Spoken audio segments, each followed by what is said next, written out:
जय श्री राम। रामचरितमानस के video series के इस अंक में आप जो प्रसंग सुनेंगे वो इस प्रकार हैं।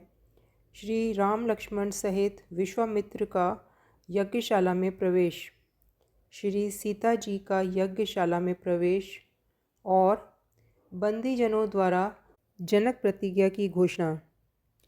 आइए कथा प्रारंभ करते हैं। जब श्री रामचंद्र जी लक्ष्मण और विश्वामित्र जी के साथ यज्ञशाला में आ रहे हैं, यह समाचार जनकपुर वासियों को मिलता है तो वहाँ भारी भीड़ उमड़ पड़ती है।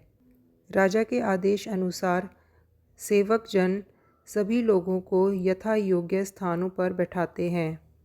उसी समय राजकुमार राम और लक्ष्मण वहाँ आए।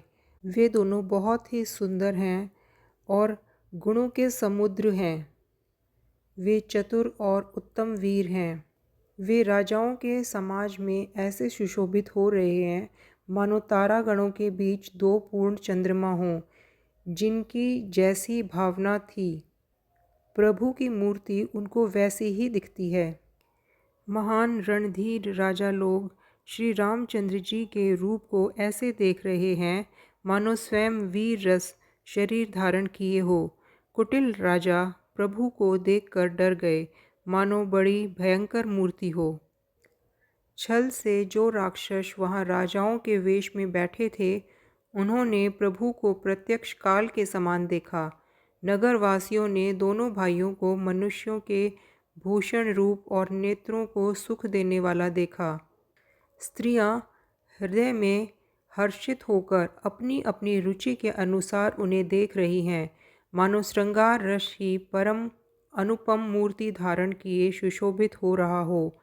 विद्वानों को प्रभु विराट रूप में दिखाई दिए, जिसके बहुत से मुंह, हाथ, पैर, नेत्र और सिर हैं। जनक जी के कुटुंबी प्रभु को ऐसे देख रहे हैं जैसे सगे संबंधी प्रिय लगते हैं। जनक समेत रानियां उन्हें अपने बच्चे के समान देख रही हैं। योगियों को वे शांत, शुद्ध, सम और परम तत्व के रूप में दिखाई दिए। हरि भक्तों ने दोनों भाइयों को सब सुखों के देने वाले इष्ट देव के समान देखा। सीता जी जिस भाव से श्री रामचंद्र जी को देख रही हैं, वह स्नेह और सुख तो कहने में ही नहीं आता। जिस स्नेह और सुख का सीता जी मन में अनुभव कर रही हैं, वे भी उसे नहीं कह सकी। फिर कोई कवि उसे किस प्रकार कह सकता है। इस प्रकार जिसका जैसा भाव था, उसने कौशलाधीश श्री रामचंद्र जी को वैसा ही देखा। रजत राज समाज महु कुशल राज किशोर, सुंदर श्यामल गोर तन बिसव बिलोचन चोर। सुंदर, सांवले और गोरे शरीर वाले तथा विश्व भर के नेत्रों को चुराने वाले कौशलाधीश के राजकुमार राज समाज में सुशोभित हो रहे हैं। दोनों राजकुमार बिना किसी बनावट श्रृंगार के मन को हरने वाले हैं। उनकी सुंदरता को केवल हृदय से अनुभव किया जा सकता है, ना तो उसकी उपमा की जा सकती है और ना ही शब्दों में उसका वर्णन किया जा सकता। उनके कमर में तरकश और पीताम्बर बंधे हैं। दाहिने हाथ में बाण और बाएं सुंदर कंधों पर धनुष और पीले जनेऊ सुशोभित हैं। नख से लेकर शिखा तक सब अंग सुंदर हैं। उन पर महान शोभा छाई हुई है। उन्हें देखकर सब लोग सुखी हुए। जनक जी दोनों भाइयों को देखकर हर्षित हुए। तब उन्होंने जाकर मुनि के चरण कमल पकड़ लिए, विनती करके अपनी कथा सुनाई और मुनि को सारी यज्ञशाला दिखलाई। मुनि के साथ दोनों श्रेष्ठ राजकुमार जहाँ जहाँ जाते, वहाँ वहाँ सब कोई आश्चर्यचकित होकर उन्हें देखने लगते। सब ने राम जी को अपनी अपनी ओर ही मुख किए हुए देखा, परंतु इसका कुछ भी विशेष रहस्य कोई नहीं जान सका। मुनि ने राजा से कहा, रंगभूमि अर्थात यज्ञशाला की रचना बहुत ही सुंदर है। विश्वामित्र जैसे विरक्त और ज्ञानी मुनि से रचना की प्रशंसा सुनकर राजा प्रसन्न हुए और उन्हें बड़ा सुख मिला। सब मंचों से एक मंच सबसे अधिक सुंदर, उज्जवल और विशाल था। स्वयं राजा ने मुनि सहित दोनों भाइयों को उस पर बैठाया। प्रभु को देखकर सब राजा हृदय में ऐसे हार गए जैसे पूर्ण चंद्रमा के उदय होने पर तारे प्रकाशहीन हो जाते हैं। सबके मन में ऐसा विश्वास हो गया कि श्री रामचंद्र जी ही धनुष को तोड़ेंगे, इसमें संदेह नहीं। शिवजी के विशाल धनुष को बिना तोड़े भी सीता जी श्री रामचंद्र जी के ही गले में जयमाला डालेंगी। यूँ सोचकर वे कहने लगे, हे भाई, यश, प्रताप, बल और तेज गंवाकर अपने अपने घर चलो। दूसरे राजा जो अविवेक से अंधे हो रहे थे और अभिमानी थे, यह बात सुनकर बहुत हंसे। उन्होंने कहा, धनुष तोड़ने पर भी विवाह होना कठिन है, अर्थात सहज ही में हम जानकी जी को हाथ से नहीं जाने देंगे। फिर बिना तोड़े तो राजकुमारी को ब्याह ही कौन सकता है। काल ही क्यों न हो, एक बार तो सीता जी के लिए उसे भी हम युद्ध में जीत लेंगे। यह घमंड की बात सुनकर दूसरे राजा, जो धर्मात्मा, हरि भक्त और सयाने थे, मुस्कुराए। उन्होंने कहा, राजाओं के गर्व दूर करके श्री राम जी सीता जी को ब्याहेंगे। महाराज, दशरथ के रण में बाके पुत्रों को युद्ध में तो जीत ही कौन सकता है। गाल बजाकर व्यर्थ ही मत मरो। मन के लड्डुओं से भी कहीं भूख बुझती है। हमारी परम पवित्र सीख को सुनकर सीता जी को अपने जी में साक्षात जगत जननी समझो और श्री रघुनाथ जी को जगत का पिता विचार कर नेत्र भरकर उनकी छवि देख लो। सुंदर, सुख देने वाले और समस्त गुणों की राशि ये दोनों भाई शिवजी के हृदय में बसते हैं। आए हुए अमृत के समुद्र को छोड़कर तुम मृग जल को देखकर दौड़कर क्यों मरते हो। फिर जिसको जो अच्छा लगे वही जाकर करो। हमने तो आज जन्म लेने का फल पा लिया है। ऐसा कहकर अच्छे राजा प्रेम मगन होकर श्री राम जी का अनुपम रूप देखने लगे। देवता लोग भी आकाश से विमानों में चढ़े हुए दर्शन करते हैं और सुंदर गान करते हुए फूल बरसाते हैं। तब सुअवसर जानकर जनक जी ने सीता जी को बुलावा भेजा। सब चतुर और सुंदर सखियाँ आदरपूर्वक उन्हें लिवा चली। रूप और गुणों की खान जगत जननी सीता जी की शोभा का वर्णन नहीं किया जा सकता। उनके लिए मुझे सब उपमाएं तुच्छ लगती हैं, क्योंकि वे लौकिक स्त्री के अंगों से अनुराग रखने वाली हैं।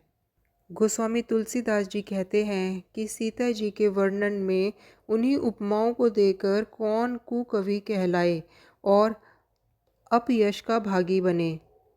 यदि किसी स्त्री के साथ सीता जी की तुलना की जाए तो जगत में ऐसी सुंदर युवती है ही कहाँ।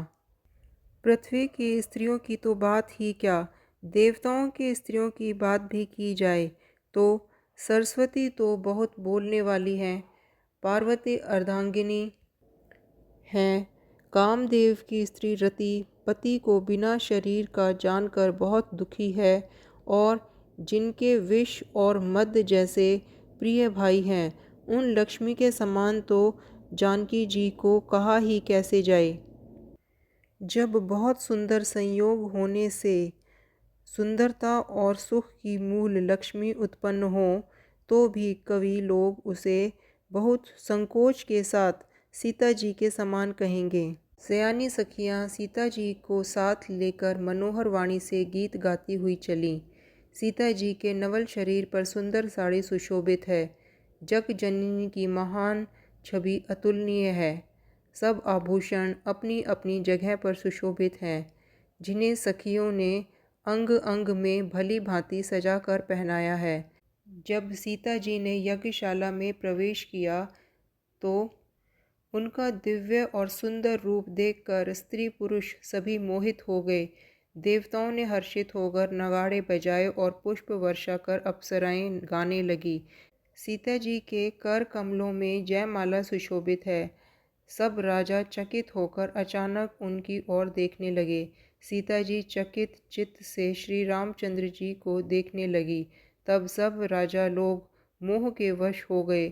सीता जी ने मुनि के पास दोनों भाइयों को देखा तो उनके नेत्र श्री रामचंद्र जी में स्थिर हो गए, परंतु गुरुजनों की लाज से तथा बहुत बड़े समाज को देखकर सीता जी सकुचा गई। वे श्री रामचंद्र जी को हृदय में लाकर सखियों की ओर देखने लगी।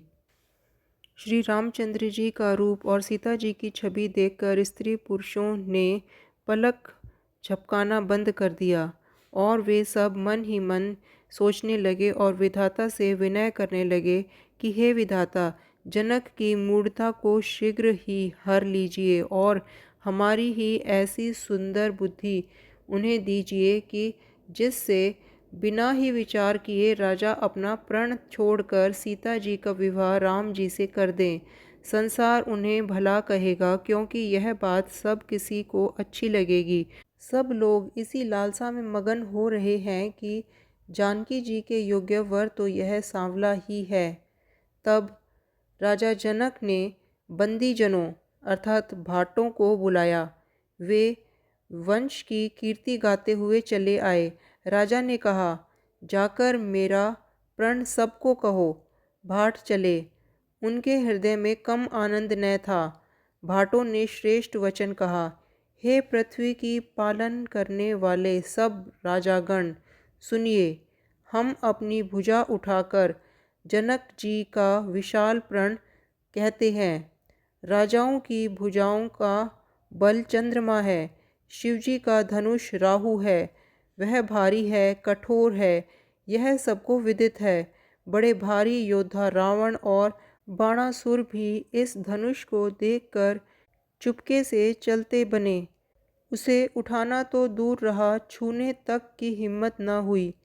उसी शिवजी के कठोर धनुष को आज इस राज समाज में जो भी तोड़ेगा, तीनों लोकों की विजय के साथ उसी को जानकी जी बिना किसी विचार के हठ पूर्वक वरण करेंगी। प्रण सुनकर सब राजा ललचा उठे।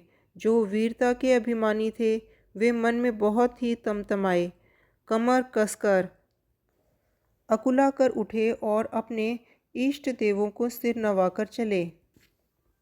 वे तमतमाकर शिवजी के धनुष की ओर देखते हैं और फिर निगाह जमाकर उसे पकड़ते हैं।